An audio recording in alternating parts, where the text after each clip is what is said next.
தென்மேற்கு வங்கக்கடல் மற்றும் அதனை ஒட்டிய மத்திய மேற்கு வங்கக்கடலில் புதிய குறைந்த காற்றழுத்த தாழ்வு பகுதி உருவாகியுள்ளதாக இந்திய வானிலை மையம் அறிவிப்பு வெளியிட்டிருக்கிறது. விவரங்களை வழங்குகிறார் நம்முடைய செய்தியாளர் மாணிக்கம். வணக்கம். இது தொடர்பான கூடுதல் தகவல் என்ன சொல்லலாம்? இன்று காலை இந்திய வானிலை ஆய்வு மையம் வெளியிட்டிருக்கக்கூடிய வானிலை முன்னறிவிப்புல வங்கக்கடல்ல புதிய குறைந்த காற்றழுத்த தாழ்வு பகுதி உருவாகி இருப்பதற்கான அறிவிப்பை வெளியிட்டிருக்கிறாங்க. நேற்றைய தினமும் நமக்கு இந்த வானிலை ஆய்வு மையத்தின் அறிவிப்புல குறைந்த காற்றழுத்த தாழ்வு பகுதி உருவாவதற்கான வாய்ப்பு இருப்பதாக தெரிவிக்கப்பட்டிருந்த சூழல்ல இன்று காலை இந்த குறைந்த காற்றழுத்த தாழ்வு பகுதி தமிழ்நாடு மற்றும் தெற்கு ஆந்திர கடலோர பகுதியில் ஒட்டிய கடல் பகுதியில் இந்த உருவாகி இருப்பதாக வானிலை ஆய்வு மையம் தெரிவிச்சிருக்கிறாங்க. குறிப்பாக தென்மேற்கு வங்கக்கடல் பகுதியில் நிலவி வந்த வளிமண்டல சுழற்சி தற்பொழுது வலுவடைந்து குறைந்த காற்றழுத்த தாழ்வு பகுதியாக உருவாகி இருக்கிறது.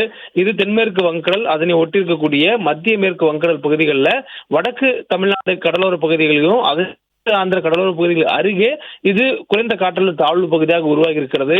இது மேலும் அடுத்த 24 மணி நேரத்திற்குள்ளாக, அதாவது நாளை காலைக்குள்ளாக இது வடகிழக்கு திசையில் நகர்ந்து காற்றழுத்த தாழ்வு மண்டலமாக வலுப்பெறும் எனவும், அதனைத் தொடர்ந்து அதாவது நாளை காலை அது காற்றழுத்த தாழ்வு மண்டலமாக வலுப்பெற்றதுக்கு பிறகும் அது வடகிழக்கு திசையில் நகர்ந்து அதன் பிறகும் அது மேலும் வலுவடையும் என்ற ஒரு அறிவிப்பும் கொடுக்கப்பட்டிருக்கிறது.